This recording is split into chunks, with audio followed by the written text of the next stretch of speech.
Saúde, força e luz.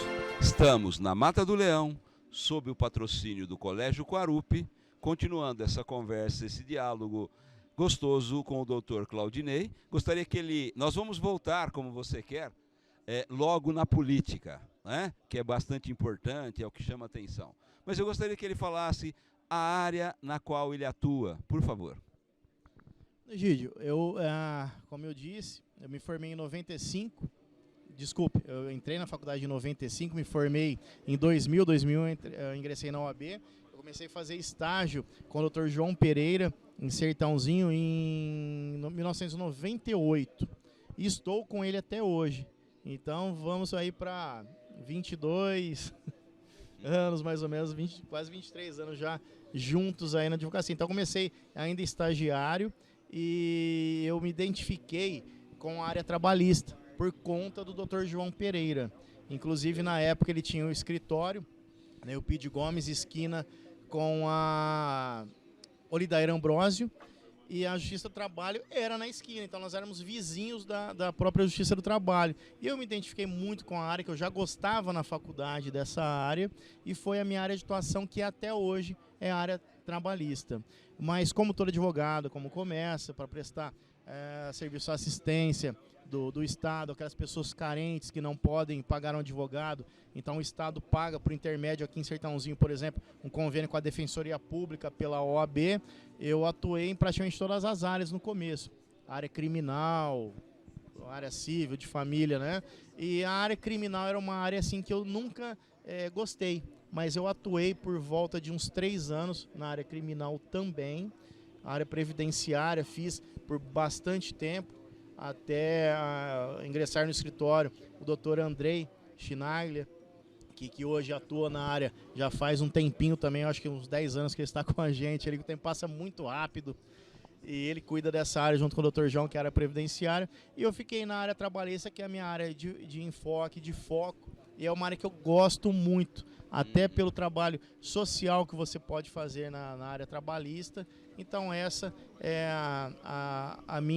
o meu meio, a minha vida, o meu ganha-pão, o meu sustento da minha família é na área trabalhista hoje em Sertãozinho. Um brinde a essa sua carreira. Um brinde.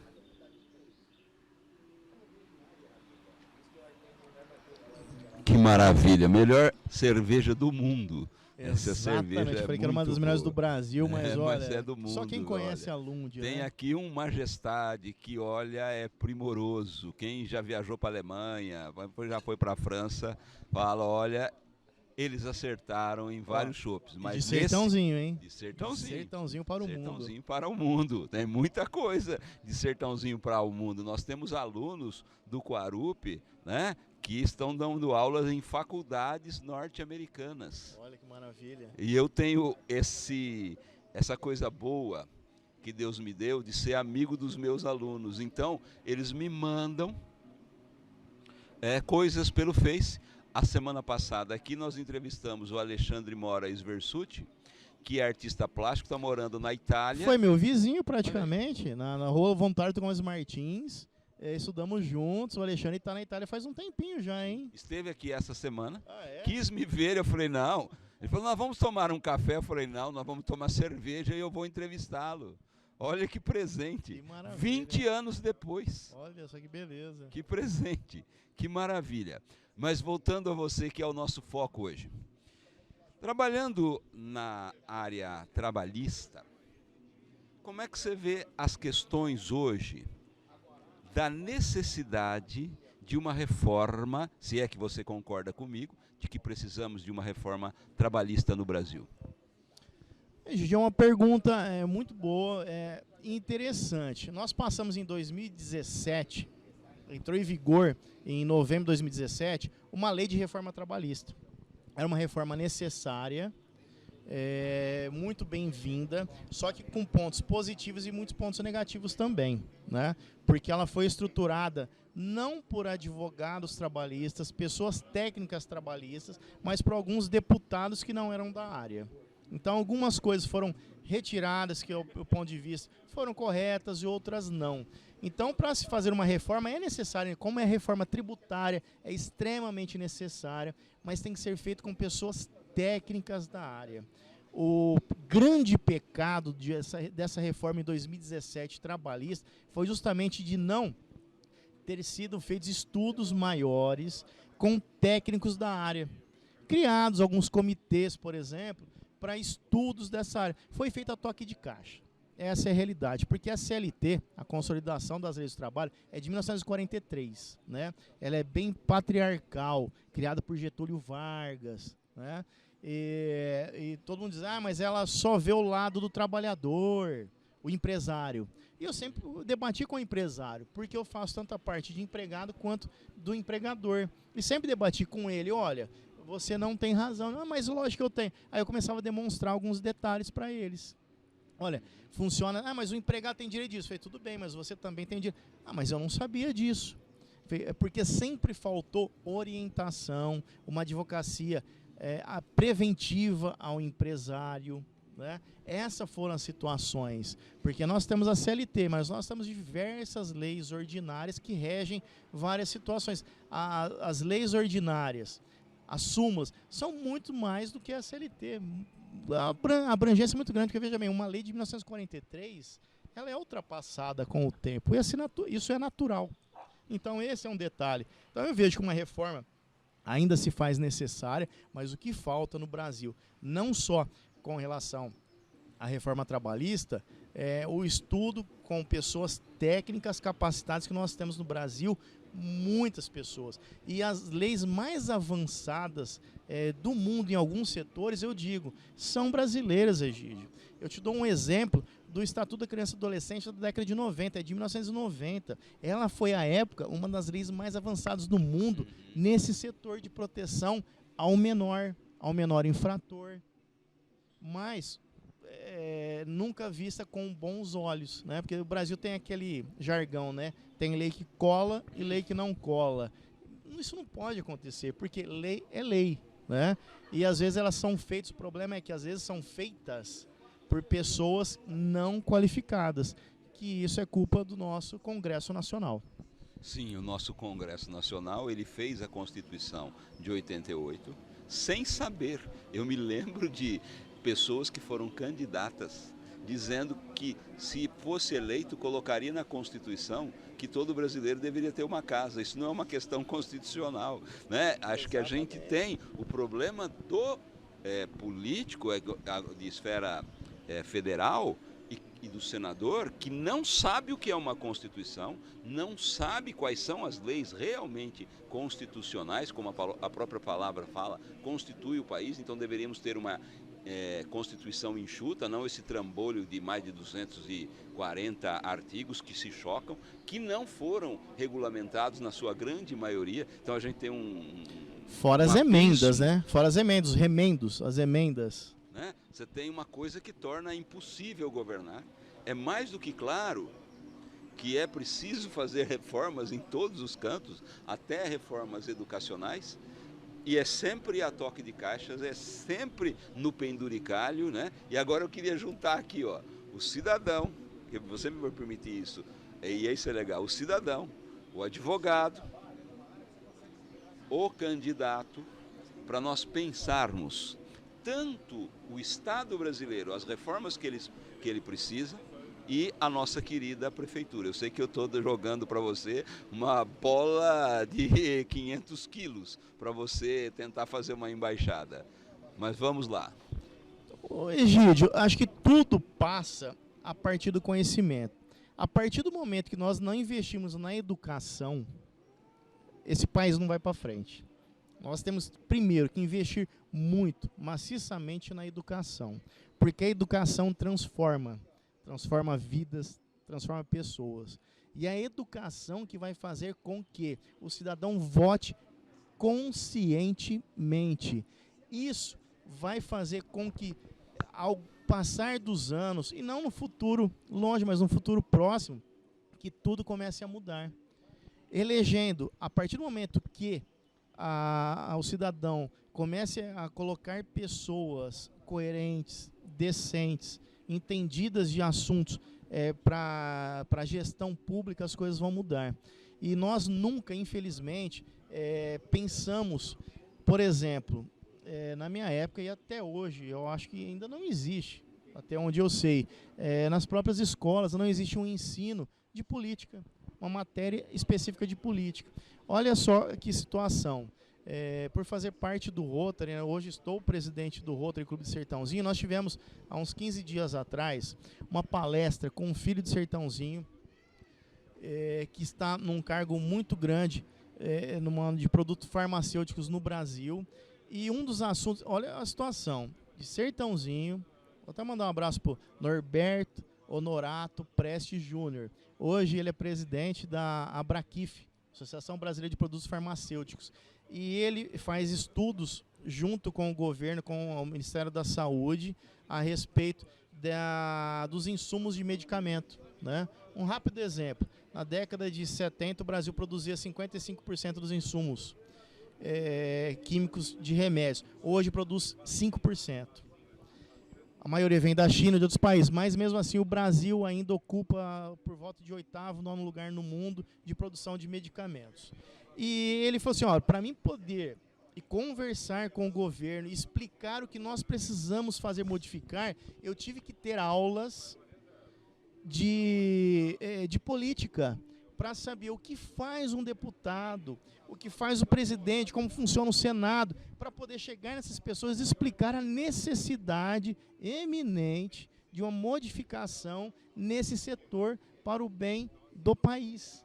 E ele falou assim, eu não tive isso na escola, eu também não tive. Então, por isso que cria-se essa aversão à política e aversão aos políticos.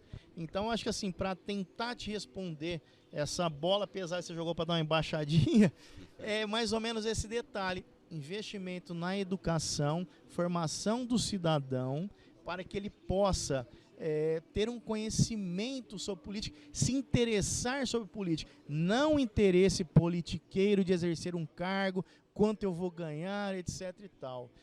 Não vamos tão longe. Vou citar aqui porque eu não tenho medo algum disso e debato com quem quiser. Vamos pegar vereadores da nossa cidade ou de qualquer outra cidade do Brasil e vamos questionar o vereador que assumiu o cargo se ele tem conhecimento de um regimento interno, de uma lei orgânica do município. Eu peço para que venham debater comigo sobre isso. Eles não têm, a grande maioria. Me desculpem, lógico que existem as exceções, pessoas capacitadas, mas a grande maioria não. E isso não é Sertãozinho, é o Brasil todo. Então, essa é o diferencial para a gente tentar mudar um pouquinho toda essa situação e criar novos cidadãos. Eu tenho na minha casa e já li esses 2 conjuntos de leis. Porque eu acho importante, o cidadão também tem que saber Sim. O que é que o vereador faz. Eu acho que um dos grandes problemas é que as pessoas pensam que vereador é CRAS, que vereador é assistência social, Sim. que o vereador coloca meu filho na escola tal que eu preciso, que Isso vereador é dá lata de assistencialismo. tinta. O vereador não faz isso. O vereador ele é eleito para representar, legislar e fiscalizar. Esse é o tripé básico de um vereador, que não é visto. É a parte de assistencialismo, como você bem disse. Eu também já fui cantado para ser vereador. E disse o seguinte, que é uma coisa que você vai concordar comigo. Eu serei o dia que não houver salário para vereador. Porque o vereador tem que trabalhar. Ele não precisa de salário de vereador. Ele não precisa de carro para vereador.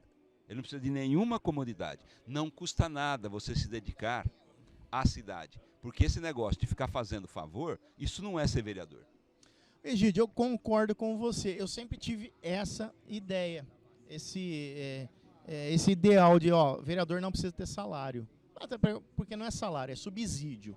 Se é subsídio, é uma ajuda de custo, mas que hoje é feito de salário, porque a maioria de vereadores vivem daquilo, né? E alguns têm a sua profissão e vivem. Por quê? O cidadão que tem um cargo eletivo, ele está como vereador, ele tem que ter uma profissão. Ele tem que ter o ganha-pão dele e ir ali para representar. Mas eu concordo com você em partes, que eu creio que o vereador tem que ter um subsídio. Mas um subsídio mínimo. um salário mínimo, 2 salários mínimos, por exemplo, para que ele possa fazer algum gasto, que ele possa ter alguma coisa com o município. Por quê? Se você colocar, olha, vereador não tem o subsídio, nada. Alguns dizem, mas pode nivelar isso e apenas pessoas que não necessitam. Olha onde chega o absurdo das pessoas dizerem isso. Então, eu creio que deveria sim ter um subsídio, uma ajuda de custo. Um salário mínimo, no máximo 2. Não os valores que nós temos exorbitantes. Sertãozinho não foge à regra. Até salário de prefeito, desculpa, prefeito e vice-prefeito também. O salário de prefeito é um dos maiores do Brasil, por exemplo, né? Nós já discutimos maior isso. Maior que o do governador. Maior que o do governador.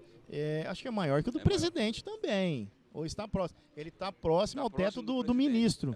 Ele deve perder para o presidente por uns 3 mil só. Exatamente. Então veja a situação. Mas eu não vou entrar nesse mérito, até porque é uma dedicação exclusiva do cargo. O prefeito é prefeito 24 horas.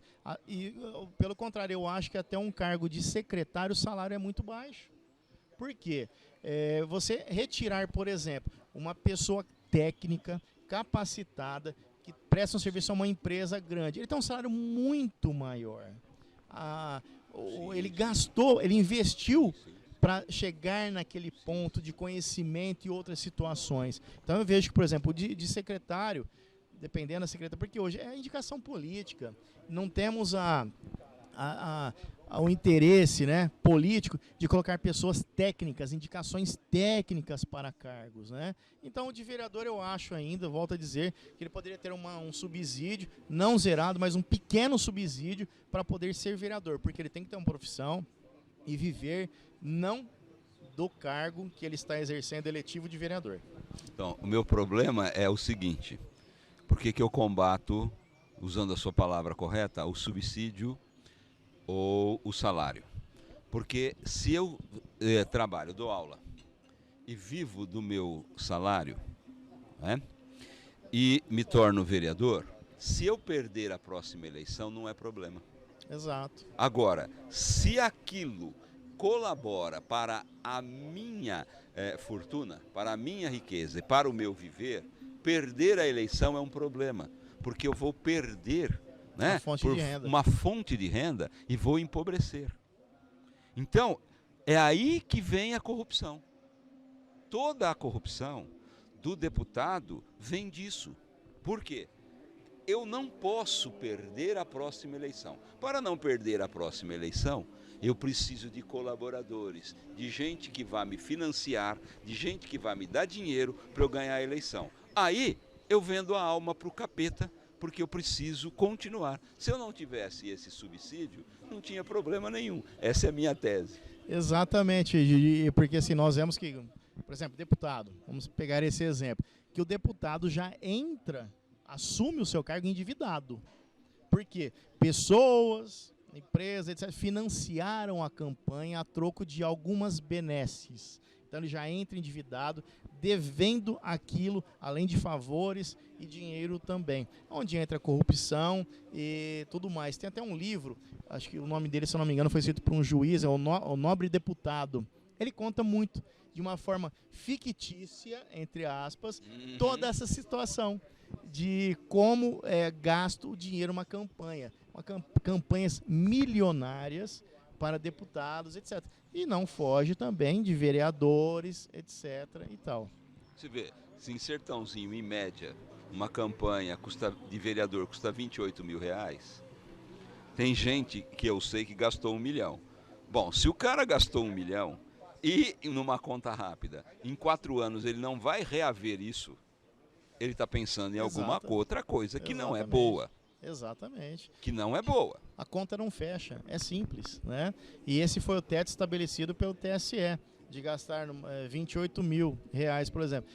Nós temos exemplos de candidatos nossos que não gastaram nada, nenhum centavo, porque não tinha esse tipo de interesse e o partido forneceu o material pela lei eleitoral, fundo eleitoral, até que é uma situação que eu não concordo com isso, mas que veio o material para o candidato fazer a sua campanha, sem gastar um centavo. E outros que gastaram, a gente sabe que gasta-se X, Y, Z, etc, né? Esses são alguns detalhes aí da política ainda. Então, por mais honesta que a pessoa seja, quando ela entra na política, quando ela tem 50 assessores, é muito assessor. É muita gente. É muita gente. São 50 cargos. No Brasil, se eu não me engano, o presidente da República escolhe diretamente 20 mil cargos. Nos Estados Unidos não são 2 mil cargos para o presidente da República. É um batalhão de gente que precisa de você e que vai fazer qualquer sujeira para você se reeleger. Sim, então, essa é a mãe da corrupção. Esse batalhão de assessores, essa necessidade de você manter esse seu staff, porque as pessoas vivem disso. Sim. Não é salário, é subsídio, mas elas vivem disso. Aí a história das rachadinhas. Ah, porque eu tenho um assessor que ganha 40 mil. Ele pode ficar com 10 e me dar o resto. Exatamente. Então, a própria lei, que foi feita por quem? Pelos senhores deputados federais, né? Pelo legislativo, corrobora com a corrupção. Por isso que é tão difícil combatê-la. E o seu partido tem esse sonho. Né? Então, falemos desse sonho do seu partido para a presidência da República e você para a prefeitura de Sertãozinho. Egídio, de todos os partidos que nós temos no Brasil, não salvam-se todos, nós sabemos disso, como também todas as profissões. Existem os bons, existem os maus, né? A ideologia do partido é muito bonita, é o que eu sigo, até ver que não está condizendo com o que está escrito, eu sou o primeiro a me retirar. Isso eu sempre deixei claro. A partir do momento que mudarem uma vírgula daquilo que foi plantado, aquela ideia que eu comprei, eu sou o primeiro a deixar e sair. Por quê? Como você bem disse, nós não dependemos de política, de cargos políticos. Nós dependemos, graças a Deus, do nosso trabalho. Sim. Então, essa situação, veja bem, o presidente hoje, ele foi eleito pelo partido que era pequeno, um partido que cresceu muito com essa onda Bolsonaro. Eu costumo dizer que o partido cresceu muito, mas ficou oco por dentro, porque ele não tinha base, ele não tinha prefeituras, ele não tinha vereadores, governadores. Então ele inchou muito na esfera nacional, mas ficou oco por dentro. E como todo partido, ele tem que tentar fazer isso por quê? É a perpetuação do poder. É simples. Todos querem se perpetuar no poder. Por vários e vários motivos. Todo mundo quer o poder, mas o poder traz várias situações, várias consequências, né? O bônus, o ônus de tudo. Acho que mais ônus ainda. Eles trabalham muito sobre isso. Então, hoje ele está sem partido, por exemplo. Ele saiu do PSL, está sem partido. Só que ano que vem nós temos eleição, ele tem que ter um partido, né? Está tentando fundar um partido, o Aliança pelo Brasil, que eu pessoalmente, posso estar enganado, talvez não saia esse partido novo até a próxima eleição. Então ele terá obrigatoriamente que se filiar a um outro partido, onde entram os interesses pessoais e principalmente políticos para uma reeleição. Então nós vemos algumas situações aí complicadas. Nós vemos no PSL muitos deputados sendo caçados administrativamente ao perder a legenda ou até perder o cargo, né, de candidatos que não se adequam ao estatuto do PSL. Alguns por defenderem o presidente e o partido não apoiando mais o presidente. Mas uma coisa sempre me chamou a atenção, e eu estou no PSL, pretendo ficar no PSL ainda por isso, é que as pautas do governo que são viáveis, são boas para a população, o PSL sempre vota favoravelmente. Então isso é você pensar no país e não pensar em si apenas, em sigla partidária ou tentar fazer politicagem. Isso me chama muita atenção positivamente. Vindo para Sertãozinho, eu não sei qual é o meu futuro, sou filiado, vou ser candidato, muito prematuro dizer ainda, né? Com o tempo, espero que surjam novas lideranças em Sertãozinho, que nós estamos carentes disso, muito carentes em Sertãozinho. Nós precisamos abrir o olho com relação a isso, mas nós temos agora ano que vem já a eleição. vamos escolher deputados, governador, presidente da República. Então, existe ainda algumas coisas para vir. Eu estou um pouco afastado da política, entre aspas, no momento, por vários assuntos profissionais, pessoais, até por cuidar da instituição que hoje eu estou à frente. Então, fazendo um trabalho fora de política e observando, lógico, como cidadão, a atual administração, rezando, orando muito para que dê certo, porque se eles fizerem errado, quem será prejudicado serão nós, cidadãos. Então nós temos que torcer para isso e deixar com que o tempo vá mostrando, vá indicando, que eu costumo dizer, tudo ao tempo de Deus. E que dê certo para todos e vamos aguardar aí o que a vida tem para nos apresentar aí na frente. Com certeza. Eu diria que, ainda que poucos, nós temos uma renovação. Você tem o Fred, que é muito jovem, que foi eleito. Sim. Você tem o Firmo Leão, que é bastante jovem também, né? Você tem um rapaz que não foi eleito, mas que é muito bom, que é o Soalheiro. Você deve conhecê-lo pelas redes sociais. Você tem a Eusiane, né? Você tem a Flávia, sua vice, que é e pode ser uma vereadora. Eu acho que o seu partido deveria apostar nisso. Nós precisamos de mulheres que tenham ideias, que tenham juventude, força e vontade de lutar, sem pensar no salário, porque ela já tem o salário dela, né? Então, há uma renovação, ainda que muito pequenininha, ela vem vindo. Então, quem gosta de Sertãozinho, quem acompanha a história de Sertãozinho, não é, como você disse, uma grande quantidade de pessoas. A gente acha que a cidade merece mais pessoas e que elas surjam, né? Mas independente de partido, porque tem o Tiago Lira, né? Independente de partidos, nós falamos aí de vários partidos diferentes, nós temos homens e mulheres que se dedicam e que têm uma ideologia, porque é isso que está faltando. Exatamente. Nós não devemos votar em partidos, votar em pessoas. Nas ideias das pessoas. Esse é o diferencial. Você citou vários nomes aí, temos muitos mais nomes ainda para poder citar aqui. Então, ver as pessoas, trazer pessoas capacitadas para que possam fazer uma diferença. E a gente vai chegar lá, tenho certeza disso. Não, com certeza. A cidade merece, a cidade nos acolhe, é uma cidade de gente. Eu gosto de Sertãozinho, e eu sempre digo isso, onde eu vou, é uma cidade de famílias. Então todo mundo é arrogante porque todo mundo se conhece? Não, porque você pode chegar como eu cheguei, sem nome, sem família, mas eles gostam de quem trabalha. Sertãozinho, você não precisa ser rico, você pode ser pobre, como eu sou. Mas se você gosta de trabalhar, se você gosta do que você faz, as famílias de Sertãozinho se abrem para você, como você me recebeu muito bem, me levou dentro do Rotary, né? Eu fui fazer uma palestra lá, e eu não tenho nome, e eu não sou de família nenhuma, né? Mas vocês perceberam que, como eu, todo mundo que vem para cá, a água de Sertãozinho deve ser muito boa, se apaixona pela cidade. Com certeza, a água de Sertãozinho é uma das melhores do Brasil, né? Estamos banhados aí subterraneamente pelo aquífero Guarani, então, mas Sertãozinho é isso. É que uma cidade sempre foi assim, uma cidade muito pequena, então as famílias sempre se conheceram, né?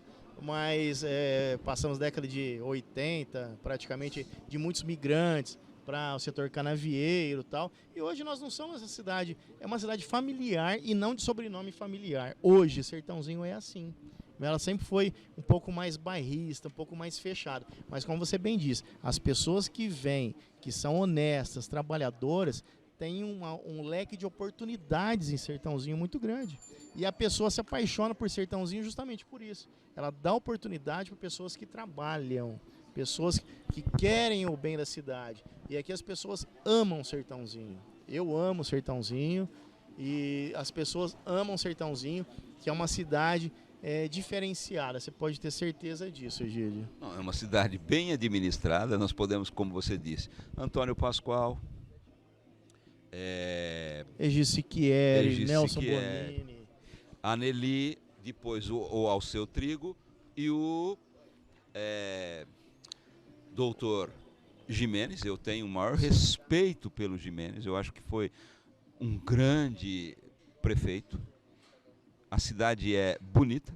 Agora temos uma chance com o doutor Ilcinho, que está se restabelecendo. Sim. Achei de uma postura extremamente digna a do Ricardo Almussa.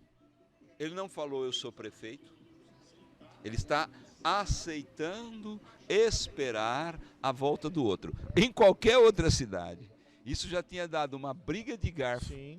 De vamos afastá-lo, vamos arranjar um jeito de afastá-lo. Isso. O Ricardo está sendo de uma dignidade extrema.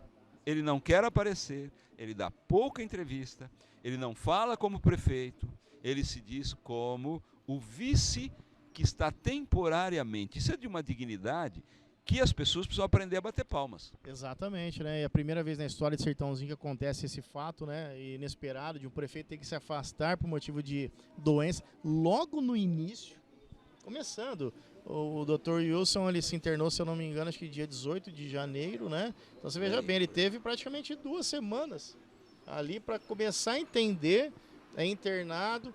Ficamos um tempo sem, mas tem que ser tomada uma atitude que a Câmara Municipal tomou, né? De conduzir o Ricardo à prefeitura, mas interinamente, como ele coloca, eu sou o prefeito interino até o restabelecimento, e o Dr. Wilson já está se restabelecendo, graças a Deus, vai voltar logo para a prefeitura, né? Para dar continuidade a um trabalho que ele mal começou, né? E o Ricardo se fortaleceu mais. Sim. Vai ter muito mais informações para passar para o prefeito quando voltar, para seguir esse rumo que todos nós, cidadãos sertãozinho, queremos, que é um bem pela cidade, que façam a coisa correta. Porque fazer o correto é muito mais difícil, né? Fazer o errado é facinho, tá ali do lado. Agora fazer o correto é difícil. Mas é isso que nós temos a esperança de que aconteça e vai acontecer. Está acontecendo para o bem da cidade, né? Eu acho que aí todos os partidos, alguns com mais erros, outros com mais acertos, têm colaborado, né? O lado bom e humano é que a própria população está dando um tempo para essa administração, está compreendendo. Sim. Porque os problemas já estão aparecendo e é óbvio que eles vão aparecer. Você precisa roçar aqui, você precisa escolher o segundo escalão. Exato. Você precisa colocar as pessoas nos cargos certos, o que, de novo, o Ricardo não quer fazer, porque depois o outro vai ter que governar uma coisa que não é dele. Exatamente. Então, é uma coisa interessante essa compreensão da população, dos vereadores, né, ponto para eles, ainda não estão malhando como seria normal em outra cidade, já começar a briga por despedaçar por cargos, a briga para arrebentar com tudo. Exato, né? Essa briga por cargos. Né? Essa briga por cargos, porque agora é briga de piranha, poderia ser, o que não está sendo, uma briga de piranhas pelo governo. É bem dito, Gig, nós temos essa parte aí de briga por cargos, essa é a pior parte, né? E as peças vão se ajustando, né? Retirando peças, colocando peças. Mas, como eu bem disse, você também, vai dar tudo certo, a gente está esperando que isso aconteça, e a política sertãozinha está assentada, está se acomodando a uma situação, a turbulência da situação está mostrando que está indo para um lado correto. Falemos da sua presidência no Rotary, por favor. Oi, Egídio, foi outra situação que também, assim, eu já tive convites para entrar no Rotary há pelo menos uns 15 anos, né? E entrei no Rotary há 3, estou indo para o 4º ano já de Rotary. E é uma coisa que eu me arrependo de não ter entrado antes para o Rotary, ter ingressado no Rotary antes. Mas foram vários motivos, porque os convites que eu tive, eu sempre disse, eu preciso primeiro me estruturar, eu não era casado ainda, vou casar, depois vieram os filhos, sou pai de trigêmeos, então você tem todo aquele tumulto pessoal, vamos dizer assim. E eu falei, que eu tiver mais acomodado, entre aspas, eu quero fazer parte, porque onde eu entro de cabeça, e eu entro para fazer a diferença, para fazer funcionar. E entrei no Rotary, E 1 ano e meio praticamente de Rotary, 2 eu fui indicado para ser presidente.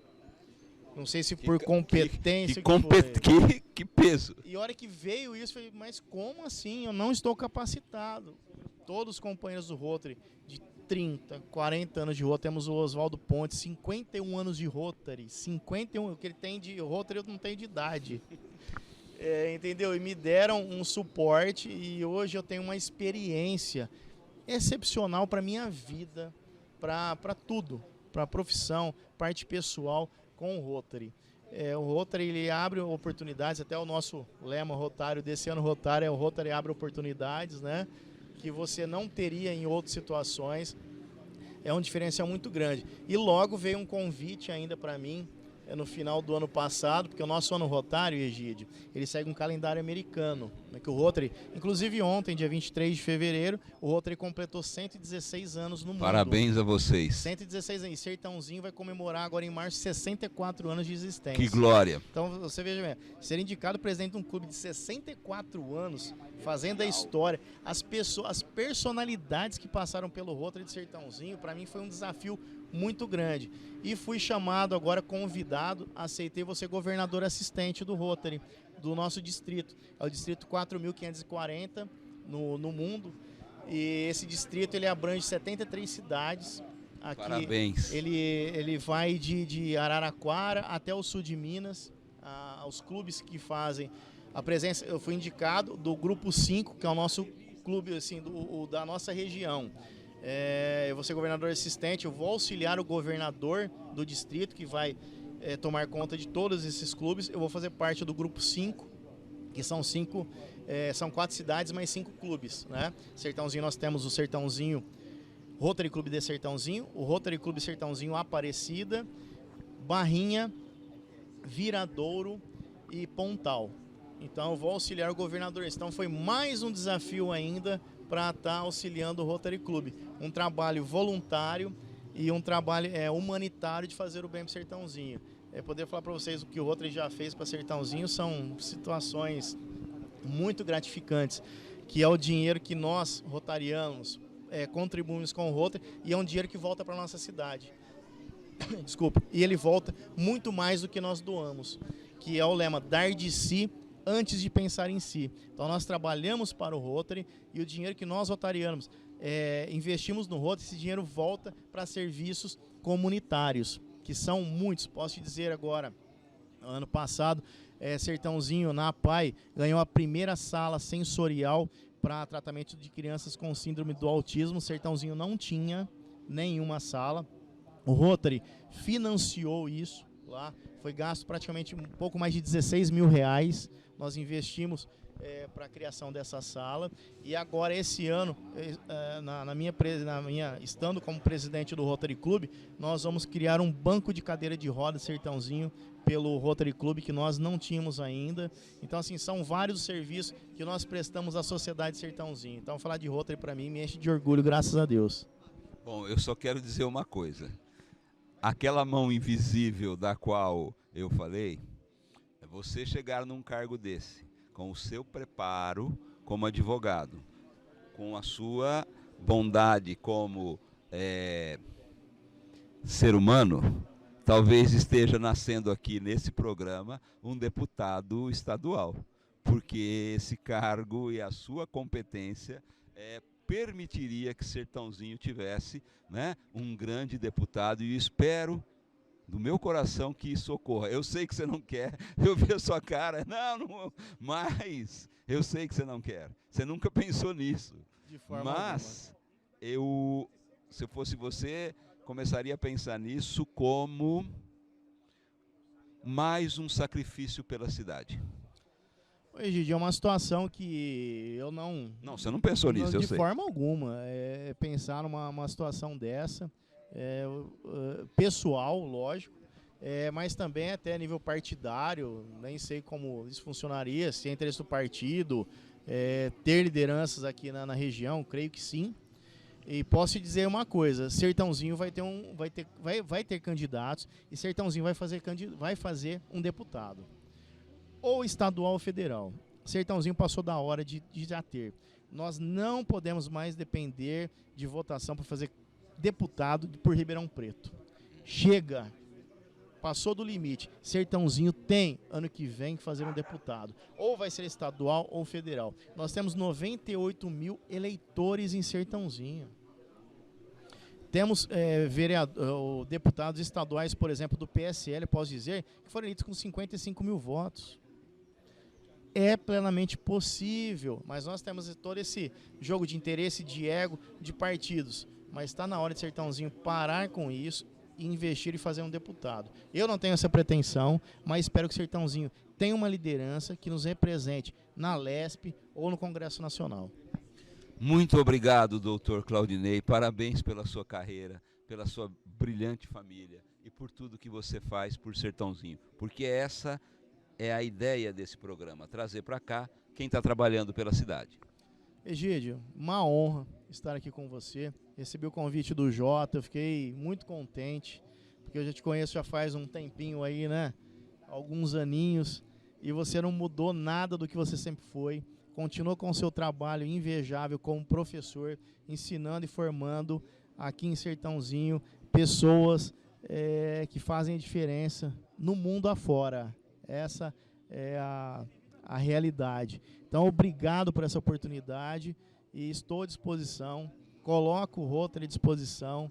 Eu me coloco à disposição a você, ao seu programa, ao Jota, o que for necessário. Porque o nosso intuito é sempre esse, que você deixou aqui, que é o melhor para Sertãozinho, que nós queremos para Sertãozinho. Então, Egi, só tenho que te agradecer e queria fazer mais um brinde com uma das melhores cervejas do mundo. Do mundo, com certeza. Viva os Garrefas. Amém. E tudo que o Rotary quiser propagandear, esse canal está aberto. Maravilha. Obrigado. Valeu.